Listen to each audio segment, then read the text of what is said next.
Selamat siang Ibu Bapak yang dikasihi Tuhan. Apa kabar siang ini?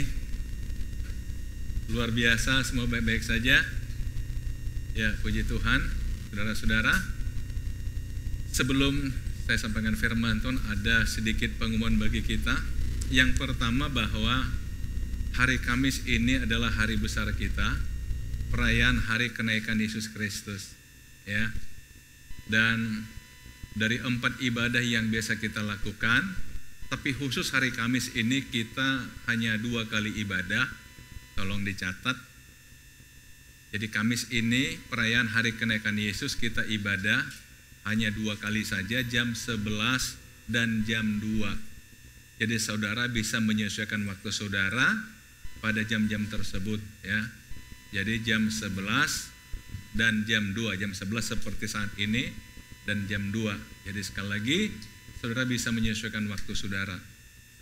Pengumuman yang kedua, saudara-saudara, karena situasi sudah normal, kita ingin melanjutkan kebiasaan baik kita di masa-masa lalu. Jadi nanti di minggu terakhir silahkan saudara-saudara ingin berbagi, kalau bawa makanan untuk dinikmati bersama. Makanan ringan aja saudara, yang berat-berat di rumah aja. Jadi kalau saudara barangkali pas mau ke gereja, ada mampir, ada pisang goreng, silahkan beli. Tapi bukan untuk saudara aja, tapi untuk dinikmati bersama-sama. Nggak mesti, wah seberapa jumlah kita, nggak perlu saudara. Saudara nggak perlu bawa sejumlah jemaat, bawa aja mau 10, mau 20, mau 5 juga boleh. 1 juga boleh, berarti itu untuk gembala. Kalau hanya 1. Ya silahkan kita berbagi lagi, supaya sambil kita pulang, kita bisa ngopi. Dan setiap ibadah saudara, kita siapkan kopi di luar. Jadi saudara-saudara yang kayaknya, aduh ini mulut kok enggak enak ya, udah lama enggak ngopi, nah ngopi di luar. Dan itu free, cuma buat sendiri. Jangan minta dibuatin, tolong kopi 2, enggak ada. Jadi saudara silahkan buat kopi sendiri, tapi semuanya udah kita siapin, bahan bakunya dan alat-alatnya. Asal jangan dibawa pulang. Itu saja saya kira pengumuman bagi kita. Dan hari Selasa ini kita kembali ada Bible Study. Cuma ini by registrasi saudara, supaya saudara yang ingin ikut materi bisa disiapkan. Jangan tiba-tiba saudara datang, saudara katakan kok saya nggak kebagian materi. Iya, karena tidak registrasi soalnya. Jadi itu saja, ada yang lain? Oke. Baik saudara-saudara, hari ini saya ingin ajak kita atau mengingatkan kita pada hal-hal yang sangat terbiasa sebagai orang beragama, yaitu hidup karena iman. Setiap agama mengatakan mereka punya iman, ya. Tetapi mungkin pemahaman tentang iman bisa berbeda-beda. Tapi Alkitab hari ini ingin ingatkan kita kembali, apa sih artinya hidup karena iman atau hidup beriman, supaya kita jangan sampai ada hal-hal yang terbiasa kita dengar, terbiasa kita ucapkan, tapi kita nggak paham, nggak jelas. Karena itu saudara, saya ingin ajak kita melihat firman Tuhan di dalam Ibrani 11 ayat 6. Ibrani pasal 11 ayat 6, saya baca, tetapi tanpa iman tidak mungkin orang berkenan kepada Allah. Sekali lagi, tanpa iman tidak mungkin orang berkenan kepada Allah. Jadi ternyata saudara, kalau ada orang mengatakan iman itu adalah tangan yang menjangkau Tuhan, tangan yang menghubungkan kita dengan Tuhan. Ya memang iya, karena Tuhan itu tidak terlihat. Karena Tuhan tidak terlihat, sebab barang siapa berpaling kepada Allah, ia harus percaya bahwa Allah ada. Tidak terlihat tapi dia ada. Kan ini bukan hal yang mudah saudara. Sedangkan yang terlihat aja kita belum tentu bisa gampang percaya. Apalagi kita diminta percaya kepada yang tidak terlihat. Allah tidak terlihat, tapi Allah itu ada. Kita diminta percaya bahwa dia ada, padahal kita nggak melihat dia. Inilah artinya beriman. Saudara-saudara, satu ketika ada seorang anak ketemu dengan seorang kakek di satu kompleks rumah begitu ya, satu perumahan sederhana di satu kompleks di luar. Saya baca ini di buku sih. Jadi si anak ini rupanya perhatikan seorang kakek ini yang setiap pagi duduk di teras rumahnya. Ada satu taman yang kecil begitu, dia suka duduk di situ. Si anak berpikir, ini kakek lagi ngapain ya? Kok kayaknya sedang nunggu seseorang. Satu ketika, satu pagi, saudara, si anak bermain bola. Anak-anak umur 6 tahun begitu, anak laki. Tiba-tiba dia bermain bola, akhirnya bolanya itu terlempar ke seberang jalan, persis dekat tempat duduknya si kakek yang suka duduk di taman itu. Akhirnya si anak berlari ke tempat itu, dan kemudian si anak ini karena memang diajar orang tuanya untuk sangat sopan, akhirnya kata, kakek mohon maaf, saya mau ambil bola saya, boleh kakek? Oh, kakek bilang, oh, silakan ambil. Tapi ketika si anak ambil bola, dia berhenti sejenak di depan si kakek. Kemudian katakan, kakek bolehkah saya bertanya? Kakek katakan, iya, ada apa anak kecil, mau nanya apa? Si anak katakan begini, kakek, saya melihat kakek setiap hari duduk di depan ini. Apakah kakek sedang menunggu seseorang? Kakek dia kata, iya, saya sedang menunggu Tuhan. Karena katanya Tuhan itu ada. Dan saya katakan sama Tuhan yang ada itu, yang kata orang, tunjukkan dirimu padaku, supaya aku percaya engkau ada. Dan saya akan menunggu setiap pagi di tempat ini, sampai kau tunjukkan dirimu, barulah aku percaya engkau ada. Si anak ini sangat bijak, saudara. Kemudian anak ini diam sejenak dan dia katakan, kakek, boleh nggak aku minta kakek pejamkan mata, tutup mata. Si kakek ngikutin. Dia tutup mata, kemudian anak ini katakan, kakek, boleh nggak aku minta kakek menghirup udara. Kemudian kakek menghirup dalam-dalam. Kemudian anak katakan, kakek, kira-kira kakek ada mencium harum apa, aroma apa? Dia bilang aroma bunga. Kok kakek tahu itu aroma bunga? Iya, karena kita kan di taman. Dan saya tahu ini aromanya aroma bunga. Anak ini katakan, tapi kakek kan tutup mata. Kok bisa kakek tahu itu aroma bunga? Kakek kata, iya, karena saya sudah biasa mencium aroma bunga seperti ini. Akhirnya si anak katakan apa? Kakek, begitulah Tuhan. Kenapa kakek tidak kenal Tuhan? Karena kakek tidak pernah mengenal Tuhan, tidak percaya sama Tuhan. Sama seperti kakek tutup mata, tapi kakek tahu itu aroma bunga. Begitulah Tuhan. Jadi kalau kakek percaya pada Tuhan, barulah kakek tahu Tuhan itu ada. Kemudian anak ini pergi, saudara. Sederhana bukan? Tapi sering sekali kita lupa. Apalagi kita disuruh percaya pada yang tak terlihat. Tapi Alkitab mengatakan di sini, sebab barang siapa berpaling pada Allah, ia harus percaya bahwa Allah itu ada. Saudara, ini bukan hal yang mudah. Kita bisa mengatakan kita orang beriman, tetapi berapa banyak kali kita dalam menjalani hidup kita hanya mengandalkan panca indera kita. Hanya percaya untuk apa yang kita lihat, hanya percaya untuk apa yang kita dengar, apa yang kita rasakan. Tapi diminta percaya untuk yang tak terlihat, yang tak terdengar, apakah kita mampu, saudara? Karena itulah dikatakan, ia harus percaya bahwa Allah ada, dan bahwa Allah memberi upah kepada orang yang sungguh-sungguh mencari Dia. Allah memberi upah kepada orang-orang yang sungguh mencari Dia. Mencari di sini bukan karena kehilangan, tidak. Tapi orang yang menjaga komunikasinya dengan Tuhan, orang yang tetap percaya pada Tuhan, maka Tuhan beri dia upah. Saudara, sederhananya begini. Kalau kita percaya kepada Tuhan yang tak terlihat, maka Tuhan yang tak terlihat akan memberikan kita upah yang juga tidak terlihat oleh kita sebelumnya. Amin, saudara. Kalau hanya percaya pada apa yang terlihat, saudara, ya sudah sebatas itu aja. Coba saudara bandingkan kenapa Yesus ketika mengajar murid-murid, misalnya tentang berdoa. Yesus katakan, kalau engkau berdoa, masuklah ke dalam kamarmu, tutuplah pintumu, biarlah Bapa di tempat yang tersembunyi mendengarkan doamu.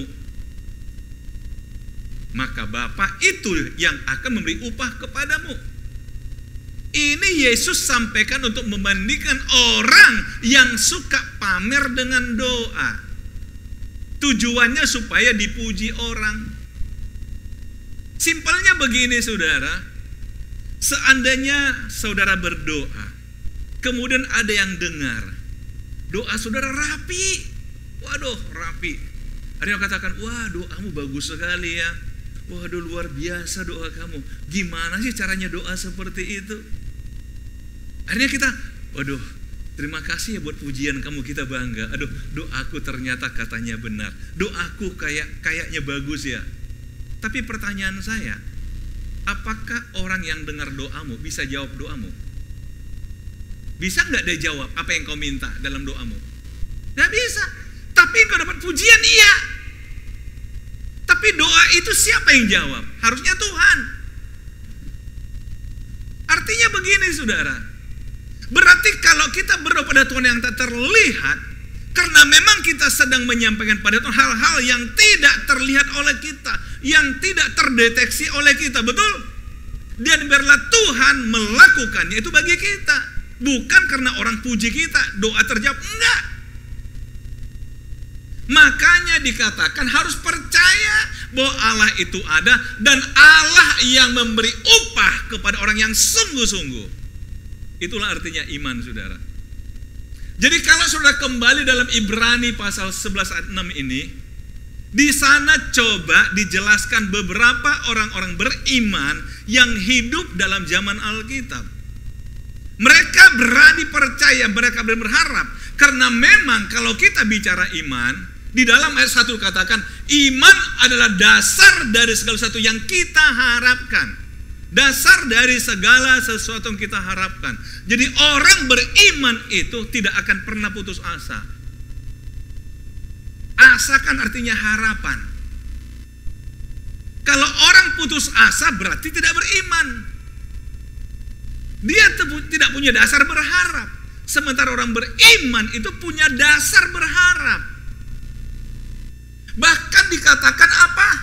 Bukti dari segala sesuatu yang tidak kita lihat. Yang tidak kita lihat. Saudara-saudara, mari kita kembali dalam doa misalkan. Saya ambil contoh doa aja. Yang kita sampaikan pada Tuhan kan hal-hal yang tidak terlihat. Tapi kita berharap. Misalnya kita katakan, Tuhan besok saya akan ketemu si A, karena ada masalah bisnis yang kami akan diskusikan. Tuhan tolong besok hadir di sana ya. Dan tolong Tuhan atur pembicaraan saya, supaya saya nggak salah bicara Tuhan. Kan belum terlihat ini. Tapi kita sampaikan pada Tuhan. Kalau udah terlihat nggak perlu iman. Tuhan aku mau makan, buat aku kenyang setelah makan. Nggak perlu saudara. Halo? Apa perlu saudara doa, Tuhan buat aku kenyang saat makan? Apa saudara kalau makan nggak kenyang-kenyang emang?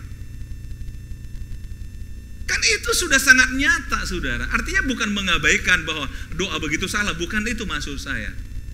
Tapi sering sekali kita seolah-olah meminta pada Tuhan yang terlihat, tapi hal-hal yang sebenarnya itu hal yang sederhana saudara. Tapi orang beriman itu dia berani berharap. Makanya sekali lagi orang beriman tidak akan pernah putus asa. Karena dia berharap walaupun tidak melihat. Karena dia percaya walaupun tidak melihat. Itu artinya iman. Amin saudara. Nah, saya ingin ajak saudara melihat satu tokoh yang dijelaskan dalam Ibrani pasal 11 ini. Dari sekian banyak tokoh, saya ambil tokoh yang kita mau lihat adalah Musa. Lihat, karena iman maka Musa setelah ia lahir disembunyikan selama 3 bulan oleh orang tuanya. Karena mereka melihat bahwa anak itu elok rupanya dan mereka tidak takut pada perintah raja. Sebagian besar saudara pasti tahu kisah ini saudara. Musa lahir dalam kondisi yang sangat menyedihkan. Kenapa? Karena ketika Musa lahir, peraturan keluar dari istana, dari raja, bahwa setiap orang Ibrani kalau kelahirannya anak laki-laki, maka para bidan diperintahkan untuk membunuh. Begitu lahir dibunuh. Saudara, dan saat itulah Musa lahir dalam kondisi yang tidak baik. Ketika ancaman diberikan raja kepada orang-orang Ibrani, orang Yahudi. Kenapa raja harus keluarkan peraturan? Karena raja mulai gelisah, raja mulai resah, sudah merasa orang Yahudi, orang Ibrani ini jadi ancaman di negaranya. Semakin besar komunitasnya, dia takut satu ketika ini para laki-laki jadi prajurit yang tangguh dan memberontak pada raja. Sehingga raja mulai antisipasi sejak awal. Laki-laki Ibrani lahir, bunuh. Tapi Alkitab mencatat apa? Para bidan itu takut akan Tuhan. Mereka lebih tunduk pada Tuhan daripada perintah raja. Saudara lihat. Padahal mereka itu pegawainya raja, para bidan. Tapi ketika ditanya kenapa masih ada laki-laki Ibrani yang lahir, mereka katakan mereka tangguh-tangguh Tuhan. Belum kami sampai di rumahnya udah lahir duluan. Tapi kita lihat ketika Musa lahir, mungkin para bidan bisa lepas tangan, tapi menggeser masalah kepada siapa? Kepada orang tuanya. Seolah-olah mereka katakan, oke, aku tidak bunuh ini Musa, tapi sekarang kuserahkan pada kalian. Tergantung kalian sekarang, orang tuanya. Saudara, balik masalah lari pada orang tua. Orang tua hanya punya pilihan. Kalau tetap memberikan anak ini kesempatan hidup dan ketahuan sama raja, orang tua ikut dihukum, betul? Tapi karena iman, mereka berani selama 3 bulan memelihara anak itu di rumah, yang sangat beresiko. Saudara tahu,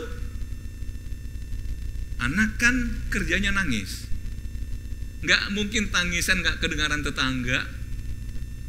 Bisa aja tetangga lapor sampai ke istana, ada keluarga Ibrani yang ternyata mereka menyembunyikan seorang laki-laki. Tapi 3 bulan itu mereka bertarung dengan iman, saudara. Mereka tetap pelihara Musa. Itu dicatat di Alkitab selama 3 bulan. Akhirnya Alkitab mencatat apa? Mereka mulai berpikir, tidak mungkin selamanya Musa kita besarkan di rumah kita. Akhirnya orang tuanya mengambil satu sikap apa? Mereka buat seperti perahu kecil, kotak kecil. Dan kemudian Musa ditaruh di atasnya dan dihanyutkan di sungai. Tentu mereka dengan iman, pasti Tuhan akan jaga anak ini. Dengan cara apa? Nggak tahu, tapi Tuhan pasti jaga anak. Mereka beriman. Dan saudara-saudara, apa yang terjadi dicatat dalam Alkitab? Kakaknya Musa namanya Miriam yang sayang sama adiknya, dia coba lihat dari jauh, ini harus membawa anak ini kemana, adiknya kemana. Ternyata atas penuntun Tuhan waktu itu, saudara, putri Firaun lagi mandi di sungai dengan dayang-dayang. Dengar suara bayi, putri Firaun katakan pada dayang-dayang, ada bayi, tolong ambil. Begitu lihat, pastilah anak orang Ibrani. Dan Tuhan buat dia berbelas kasihan. Akhirnya anak ini dibawa ke istana. Dan saudara, yang luar biasa adalah begitu anak ini dibawa oleh putri Firaun, Miriam yang dari jauh memberanikan diri mendekati. Tuanku putri, kayaknya tuanku putri perlu pengasuh bagi anak ini. Saya kenal seorang wanita.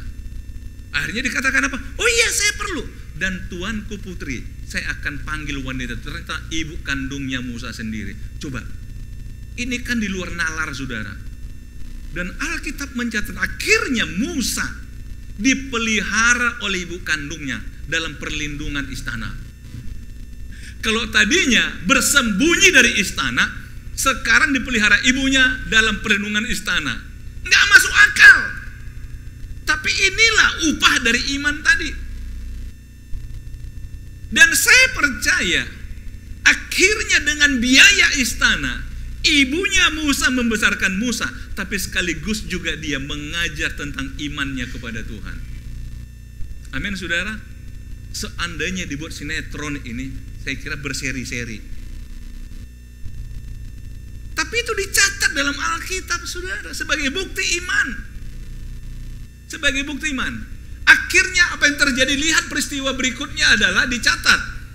Karena iman, Musa setelah dewasa menolak disebut anak putri Firaun. Wow.